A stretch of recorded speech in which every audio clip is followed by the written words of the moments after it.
कृष्णाय वासुदेवाय हरिये परमात्मने प्रणक्लेशनाशाय गोविंदाय नमो नमः। हे कृष्ण करुणा सिंधु दीन बंधु जगतपते गोपेश गोपिकाकांत राधाकांत नमस्तुते। तप्त कांचन गौरांगी राधे वृंदावनेश्वरी वृषभानुसुते देवी प्रणमामि हरिप्रिये। वांछाकल्पतरुभ्यश्च कृपा सिंधु एव च पतितानां पावनेभ्यो वैष्णवेभ्यो नमो नमः। श्री राधे श्री राधे श्री राधे। आज के सत्संग कथा में श्री कृष्ण की बाल लीलाओं पर चर्चा की जाएगी, जो कि बहुत ही मधुर मनमोहक चित्त को चुराने वाली हैं। श्री कृष्ण बाल लीला सुनने से हमें श्री कृष्ण के चरणों में प्रेम प्राप्त होता है, भगवान से प्रीति होती है, भगवान की भक्ति बढ़ती है, हमारे जीवन में शांति आती, सुख आता है। भगवान की लीलाओं को सुनने से, गुणों का बखान करने से हमारे जीवन में परम आनंद आता है, क्योंकि भगवान श्री कृष्ण परम आनंद है, रस समुद्र है भगवान श्री कृष्ण। अतः उस रस समुद्र की बात करने, चर्चा करने से हमें रस प्राप्त होगा, अर्थात आनंद प्राप्त होगा। कथा प्रसंग में चलने से पहले हमें श्री राधा कृष्ण के चरणों की अनन्य शरणागति ही प्राप्त करनी है। हमारे जीवन का लक्ष्य क्या है? श्री राधा कृष्ण के युगल चरण। इन युगल चरणों का आश्रय हमें नित्य दृढ़ करते रहना है, अर्थात नित्य भगवान से यही कहना है कि हम आपके शरणागत हैं। हे प्रभु, मैं आपका हूँ, मैं कभी आपको भूलूं ना। हे नाथ, मेरे मन में नित्य आपका चिंतन बना रहे, आपका नाम बना रहे। हे प्रभु, मेरा प्रेम नित्य प्रतिपल आपसे बढ़ता ही रहे, कभी कम ना हो मेरा प्रेम। इस तरह की भावना हमें श्री राधा कृष्ण के चरणों में करनी है, भगवान से प्रार्थना करनी है। तो हमारे पास साधना बल तो बहुत ही कम है, हम साधन कर ही नहीं सकते। भगवान की जब अहेतु की कृपा होगी तब हमें भगवान का प्रेम प्राप्त होगा, बिल्कुल प्राप्त होगा। निश्चित मान के चलिए, भगवान बहुत दयालु है, कृपालु है। जब दुष्ट असुरों का संहार करके उन्हें वह परम पद प्राप्त प्रदान कर देते हैं, जो बड़े से बड़े ऋषि मुनि संतों को नहीं प्राप्त होता। हम तो भगवान से बस प्रेम ही तो चाह रहे हैं, भगवान की सेवा चाह रहे हैं, भगवान का नाम जाप कर रहे हैं। क्योंकि हम भगवान के हैं, इसलिए भगवान हमें जरूर स्वीकार करेंगे। हमने यह मान लिया है अपने मन से, हमें यह मानना ही पड़ेगा कि हम भगवान के हैं। वास्तव में हम भगवान के ही तो हैं। हमारे अंदर जो अंश है, जिसे हम आत्मा कहते हैं, वह भगवान स्वरूप ही है। प्रत्येक प्राणी मात्र में भगवान व्याप्त है। अतः हम भगवान के हैं, हमें यह स्वीकार कर ही लेना है। कब तक हम स्वीकार नहीं करेंगे, कब तक हम संसार के मोह माया में पड़े रहेंगे। हम इस शरीर के संबंधों को ही वरीयता देते हैं, इस शरीर से जुड़े हुए पद प्रतिष्ठा मान सम्मान को ही वरीयता देते हैं, परंतु हम अपनी आत्मा को जान ही नहीं पाते। हमारी आत्मा क्या है, इस आत्मा का स्वरूप क्या है, इस आत्मा का क्या लक्ष्य है, आत्मा कैसे आनंदित होती है। वैसे आत्मा आनंद स्वरूप ही है, न आत्मा में सुख व्याप्त होता है, न दुख व्याप्त होता है। यह भगवान का स्वरूप होने के कारण सुख दुख से ऊपर है आत्मा। या तो शरीर की चेष्टाएं हैं जो सुख दुख भोगती हैं। तो हमें आत्म साक्षात्कार की ओर बढ़ना है, अपनी आत्मा को जानना है, और अपने जीवन का लक्ष्य भगवान श्री कृष्ण की प्राप्ति, उनका प्रेम, उनकी सेवा। श्री राधा कृष्ण के चरणों में अनन्य शरणागति ही हमारे जीवन का आधार है। चलिए भगवान श्री कृष्ण की बाल लीलाओं पर चर्चा करते हैं। श्री कृष्ण और बलराम जी का नामकरण संस्कार गर्गाचार्य जी द्वारा हो गया। अब श्री कृष्ण धीरे धीरे बड़े होने लगे। तो राजा परीक्षित को सुखदेव जी कहते हैं, हे परीक्षित, मेरे प्रभु श्री कृष्ण कुछ ही दिनों में घुटनों और हाथों के बल बकैया चल चल के गोकुल में खेलने लगे। उनके साथ श्याम अर्थात बलराम जी भी बड़े होने लगे। दोनों भाई अपने नन्हे नन्हे पांवों को गोकुल की कीचड़ में घसीटते हुए चलते। उस समय उनके पांव और कमर के घुंघरू रुनझुन बजने लगते। वह शब्द बड़ा भला मालूम पड़ता। वे दोनों स्वयं वह ध्वनि सुनकर खिल उठते। कभी कभी वे रास्ते चलते किसी अज्ञात व्यक्ति के पीछे ही हो लेते। फिर जब देखते कि यह तो कोई दूसरा है, तब झक से रह जाते और डरकर अपनी माताओं रोहिणी जी और यशोदा जी के पास लौट आते। माताएं यह सब देख देखकर स्नेह से भर जाती। उनके स्तनों से दूध की धारा बहने लगती थी। जब उनके दोनों नन्हे नन्हे शिशु अपने शरीर में कीचड़ का अंगराग लगाकर लौटते, तब उनकी सुंदरता और भी बढ़ जाती थी। माताएं उन्हें आते ही दोनों हाथों से गोद में लेकर हृदय से लगा लेती और स्तनपान कराने लगती। जब वे दूध पीने लगते और बीच बीच में मुस्कुराकर अपनी माताओं की ओर देखने लगते, तब वे उनकी मंद मंद मुस्कान, छोटी छोटी दतुलियां और भोला भाला मुख देखकर आनंद के समुद्र में उतराने लगती। जब राम और श्याम दोनों कुछ और पड़े हुए, तब ब्रज में घर के बाहर ऐसी ऐसी बाल लीलाएं करने लगी, जिन्हें गोपियां देखती ही रह जाती। जब वे किसी बैठे हुए बछड़े की पूंछ पकड़ लेते और बछड़े डरकर इधर उधर भागते, तब वे दोनों और भी जोर से पूंछ पकड़ लेते और बछड़े उन्हें घसीटते हुए दौड़ने लगते। गोपियां अपने घर काम धंधा छोड़कर यही सब देखती रहती और हंसते हंसते लोटपोट होकर परम आनंद में मग्न हो जाती। कन्हैया और बलदाऊ दोनों ही बड़े चंचल, बड़े खिलाड़ी थे। वे कहीं हिरण, गाय आदि सींग वाले पशुओं के पास दौड़ जाते तो कहीं धधकती हुई आग से खेलने के लिए कूद पड़ते, कभी दांत से काटने वाले कुत्तों के पास पहुंच जाते तो कभी आंख बचाकर तलवार उठा लेते, कभी कुएं या गड्ढे के पास जल में गिरते गिरते बचते, कभी मोर आदि पक्षियों के निकट चले जाते और कभी कांटों की ओर बढ़ जाते थे। माताएं उन्हें बहुत बरजती परंतु उनकी एक न चलती। ऐसी स्थिति में वे घर का काम धंधा भी नहीं संभाल पाती। उनका चित्त बच्चों को भय की वस्तुओं से बचाने की चिंता में अत्यंत चंचल रहता था। एक दिन सांवरे सलोने ब्रज कुमार कन्हैया लाल अपने सूने घर में स्वयं ही माखन चुरा रहे थे। उनकी दृष्टि मणि के खंभे में पड़े हुए अपने प्रतिबिंब पर पड़ी।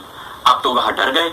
अपने प्रतिबिंब से श्री कृष्ण बोले, अरे भैया, मेरी मैया से कहियो मत, तेरे भाग भी मेरे बराबर ही मुझे स्वीकार है, ले खा ले भैया।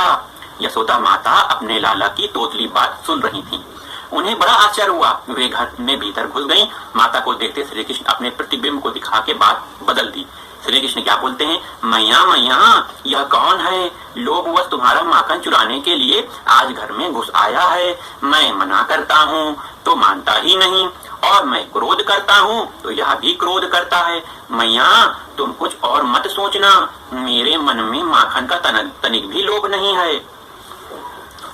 तो एक दिन श्याम सुंदर माता के बाहर जाने पर घर में माखन चोरी कर रहे थे। इतने में देववश यशोदा जी लौट आई और अपने लारे लाल को देखकर पुकारने लगी, कन्हैया कन्हैया, अरे ओ मेरे बाप, कहाँ है, क्या कर रहा है? माता की आवाज सुनते ही माखन चोर श्री कृष्ण डर गए और माखन चोरी से अलग हो गए। फिर थोड़ी देर चुप रहकर यशोदा मैया से बोले, मैया, यह जो तुमने मेरे कंकड़ में पदराग जड़ दिया है, हाथ में सोने का कंकड़ जड़ दिया है, इसकी लपट से मेरा हाथ जल रहा था। इसी से मैंने इस माखन के मटके में हाथ डालकर इस आग को बुझाया है। माता यह मधुर कन्हैया की तोतली बातें सुनकर मुग्ध हो गई और आओ बेटा ऐसा कहकर लाला को गोद में उठा लिया और प्यार से चूमने लगी।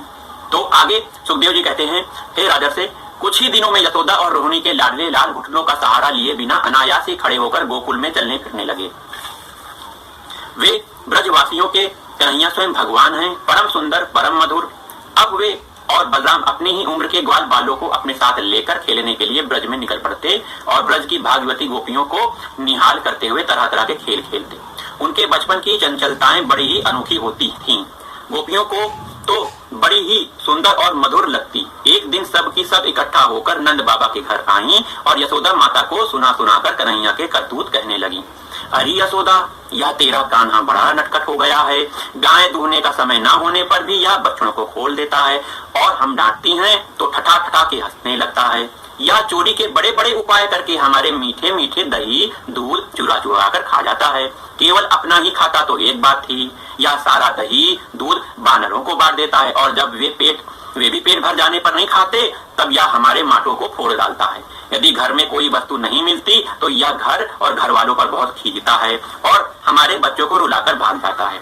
जब हम दही दूध को छीकों पर रख देती और इसके छोटे छोटे हाथ वहां नहीं पहुंच पाते तब यह बड़े बड़े उपाय रचता है।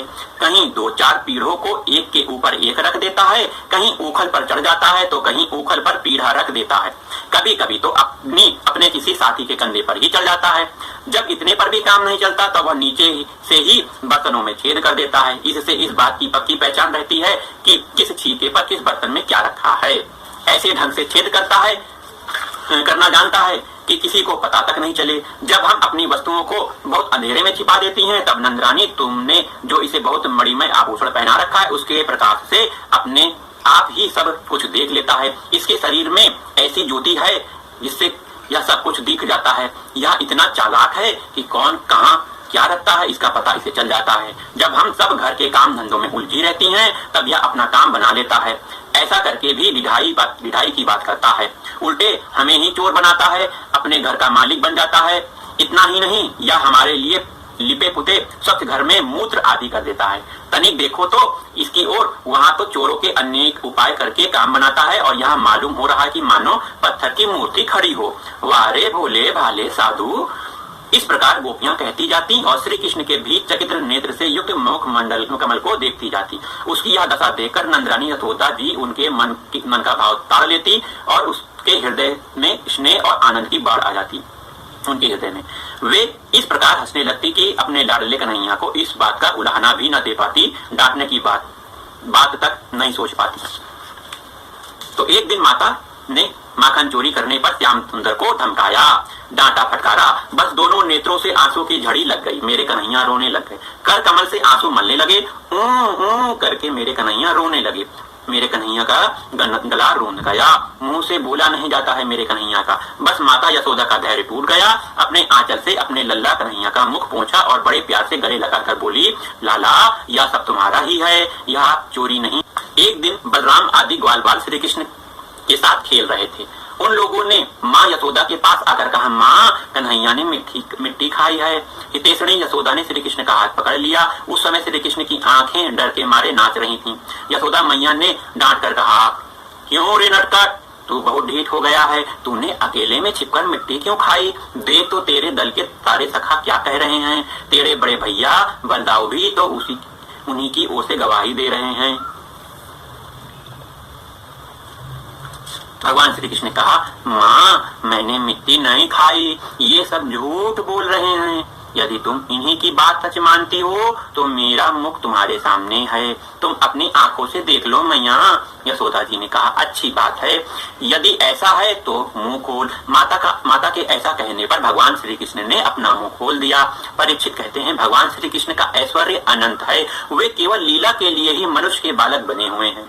यशोदा जी ने देखा कि उनके मुख में अचर संपूर्ण जगत विद्यमान है। आकाश, दिशाएं, पहाड़, द्वीप, समुद्र के सहित सारी पृथ्वी, बहने वाली वायु, विद्युत, अग्नि, चंद्रमा, तारों के साथ संपूर्ण ज्योतिर्मंडल, जल, तेज, पवन, वियत, वैकारिक, अहंकार, देवता, मन, इंद्रिय, पंच तन्मात्राएं, तीनों गुण श्री कृष्ण के मुख में दिख पड़े। परीक्षित उद्धव जी बोलते हैं, हे परीक्षित, जीव काल, स्वभाव, कर्म, उसकी वासना और शरीर आदि के द्वारा विभिन्न रूपों में दिखने वाले यह सारा विचित्र संसार संपूर्ण ब्रज अपने आप को भी यशोदा जी ने श्री कृष्ण के नन्हे से खुले हुए मुख में देख लिया। वे बड़ी शंका में पड़ गईं, सोचने लगीं कि यह कोई स्वप्न है या भगवान की माया। कहीं मेरी बुद्धि में ही तो कोई भ्रम नहीं हो गया। संभव है मेरे इस बालक में कोई जन्मजात योग सिद्धि हो, जो चित्त, मन, कर्म और वाणी के द्वारा ठीक ठीक सुगमता से अनुमान के विषय नहीं होते। यह सारा विश्व जिनके आश्रित है, जो इनके प्रेरक हैं और जिनकी सत्ता से ही इसकी प्रतीति होती है, जिनका स्वरूप सर्वथा अचिंत है, उन प्रभु को मैं प्रणाम करती हूँ। यह मैं हूँ और यह मेरे पति तथा मेरा लड़का है। साथ ही मैं ब्रजराज की समस्त संपत्तियों की स्वामिनी धर्म पत्नी हूँ। ये गोपियाँ, गोप, गोधन मेरे अधीन हैं। जिसकी माया से मुझे इस प्रकार की कुमति घेरे हुए है, वे भगवान ही मेरे एकमात्र आश्रय हैं। मैं उन्हीं की शरण में हूँ। जब इस प्रकार यशोदा माता श्री कृष्ण का तत्व समझ गईं, तब सर्वशक्तिमान सर्वव्यापक प्रभु ने अपनी पुत्र स्नेहमयी वैष्णवी योग माया का उनके हृदय में संचार कर दिया। यशोदा जी को तुरंत वह घटना भूल गई। उन्होंने अपने दुलार लाला को गोद में उठा लिया। जैसे पहले उनके हृदय में प्रेम का समुद्र उमड़ता रहता था, वैसे ही फिर उमड़ने लगा। सारे वेद, उपनिषद, सांख्य, योग और भक्तजन जिनके महात्म का गीत गाते गाते अघाते नहीं, उन्हीं भगवान को यशोदा जी अपना पुत्र मानती हैं। अब राजा परीक्षित पूछ रहे हैं, हे सुखदेव जी, हे भगवान, नंद बाबा ने ऐसा कौन सा बहुत बड़ा मंगलमय साधन किया था और परम भाग्यवती यशोदा जी ने भी कौन सी तपस्या की थी, जिसके कारण स्वयं भगवान ने अपने श्री मुख से उनका स्तनपान किया। भगवान श्री कृष्ण की वे बाल लीलाएं जो वे अपने ऐश्वर्य और महत्ता आदि को छिपाकर ग्वाल बालों में करते हैं, इतनी पवित्र हैं कि उनका श्रवण कीर्तन करने वाले लोगों के सारे पाप ताप शांत हो जाते हैं। त्रिकालदर्शी ज्ञानी पुरुष आज भी उनका गान करते रहते हैं। वे ही लीलाएं उनके जन्मदाता माता पिता देव की वसुदेव जी को तो देखने तक को न मिली और नंद यशोदा उनके अपार सुख लूट रहे हैं। इसका क्या कारण है? अब सुखदेव जी राजा परीक्षित से कहते हैं, हे परीक्षित, नंद बाबा पूर्व जन्म में एक श्रेष्ठ वसु थे। उनका नाम था द्रोण, उनकी पत्नी का नाम था धरा। उन्होंने ब्रह्मा जी के आदेशों का पालन करने की इच्छा से उनसे कहा, भगवान, जब हम पृथ्वी पर जन्म लें तब जगदीश्वर भगवान श्री कृष्ण हमारी अनन्य प्रेममयी भक्ति हो, श्री कृष्ण में हमारी अनन्य प्रेममयी भक्ति हो, जिस भक्ति के द्वारा संसार में लोग अनायास ही दुर्गतियों को पार कर जाते हैं। ब्रह्मा जी ने कहा, ऐसा ही होगा। वे ही परम यशस्वी भगवानमय द्रोण ब्रज में पैदा हुए और उनका नाम हुआ नंद, और वे ही धरा इस जन्म में यशोदा के नाम से उनकी पत्नी हुई, तो धरा का नाम यशोदा हुआ। परीक्षित कहते हैं, सुखदेव कहते हैं, हे परीक्षित, अब इस जन्म में जन्म मृत्यु के चक्र से छुड़ाने वाले भगवान उनके पुत्र हुए और समस्त गोप गोपियों की अपेक्षा इन पति पत्नी नंद यशोदा का उनके प्रति अनन्य प्रेम हुआ। ब्रह्मा जी की बात सत्य करने के लिए भगवान श्री कृष्ण बलराम जी के साथ ब्रज में रहकर समस्त ब्रजवासियों को अपनी बाल लीला से आनंदित करने लगे।